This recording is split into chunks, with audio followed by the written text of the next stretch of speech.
Hi friends, నేను DJ పండుని అలాగే వ్యాండ్రవర్ మాట్లాడుతున్నాను ఫ్రెండ్స్. వర్షాలు బాగా పడుతున్నాయి. దానివల్ల రోడ్డు మీద వెళ్ళే వాహనాలు ఏదైనా సరే చాలా జాగ్రత్తగా వెళ్ళండి. అయన్నొద్దు, పాయింట్కి రా. నేను ఇప్పుడు దగ్గరగా ఇప్పుడు 2 యాక్సిడెంట్లు చూశాను, వాళ్ళు స్కిడ్ అయిపోయి. కానీ ఈ కుర్రోళ్ళు పాపం వాళ్ళు పెద్ద పెద్ద బైకులు ఉంటాయి, కానీ ఎప్పుడైనా తోలుకోవచ్చు, ఎప్పుడైనా చేయొచ్చు. కానీ వర్షాకాలంలో చాలా స్లోగా తోలాలని ఎంతమంది చెప్పి పోలీసు వారు ఎంతమంది చెప్పినా కూడా మన యూత్ ఎవరు కూడా వినట్లేదు. తర్వాత వీళ్ళు బాధపడేదానికన్నా వాళ్ళ తల్లిదండ్రులు ఎక్కువ బాధపడాల్సి వస్తుంది.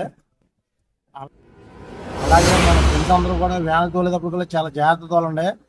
ఏది గొయ్యో తెలియట్లా, ఏది మంచి రోడ్డు కూడా తెలియట్లేదు ఈ రోడ్లో. దయచేసి అందరూ కూడా నెమ్మదిగా వెళ్ళండి.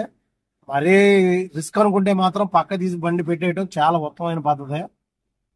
అంతే తప్ప వెళ్ళిపోదాంలే, జాగ్రత్తగా వెళ్ళిపోదాంలే అనుకుంటున్నాము, కానీ ఎదురుకుండా వచ్చేవాళ్ళు మాత్రం సరిగ్గా రావట్లేదు.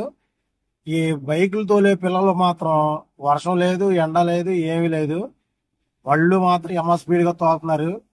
ఎంతమంది చెప్పినా కూడా వినట్లేదు. దయచేసి వాళ్ళ తల్లిదండ్రులు కూడా ఒకసారి ఆ పిల్లలకి జాగ్రత్త చెప్తాం చాలా మంచిది. చూడండి ఫ్రెండ్స్, ఎన్ని చెప్పినా సరే ఎవరు చెప్పినా సరే ఇలాగే తోలుతున్నారని చెప్పి మనం ఎన్ని చెప్పినా ఎవరు ఎనరు. దయచేసి వాళ్ళ తల్లిదండ్రులు చూసి వాళ్ళని క్రమశిక్షణలో పెట్టుకుంటే చాలా మంచిది. బాయ్ ఫ్రెండ్స్, ఈ వీడియో మన ఫ్రెండ్స్ అందరికీ షేర్ చేయండి. అలాగే మన ఛానల్కి ఒక లైక్ ఇచ్చి అలాగే మన ఛానల్ని సబ్స్క్రైబ్ చేసుకోండి ఫ్రెండ్స్.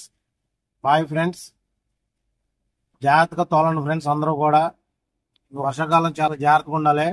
బళ్ళు కూడా ఎదరేదైనా వెహికల్ వస్తుంటే మనం సైడ్కి తీస్తుంటే బళ్ళు కూడా పక్కకి లాగేస్తున్నాయి బురదలోకి. అప్పుడు కూడా చాలా డేంజర్ అది. ఎందుకంటే మనం ఇంట్లో కూడా చాలా మంది మన మీద ఎన్నో ఆశలు పెట్టుకుని ఉంటారు, చాలా జాగ్రత్తగా రావాలని. మన జాగ్రత్తలు మనం ఉండాలి కదా.